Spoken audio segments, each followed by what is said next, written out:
Bonjour tout le monde, bienvenue encore une fois à votre chronique Jig à Joe. Aujourd'hui, on va parler des marcheurs de fond. Un marcheur de fond, ça va justement nous aider à gratter le fond. Donc, ces marcheurs de fond-là sont avec une grande tige et quand ça va toucher le fond, ça va gratter le fond et ça va permettre de lever un peu de poussière comme si un poisson était en train de s'alimenter dans le fond.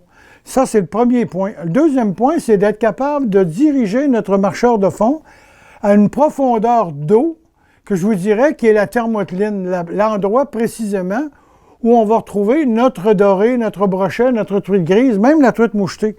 Donc, on peut se servir des marcheurs de fond comme ça, sans aucun problème, dans des tailles de 1 once jusqu'à 4 onces. Donc, dans le fleuve Saint-Laurent, pour ceux qui pêchent à Québec, dans le fleuve Saint-Laurent, on va se servir du 3 puis du 4 onces. Et même avec 3 et 4 onces, on va retrouver notre marcheur de fond très, très loin.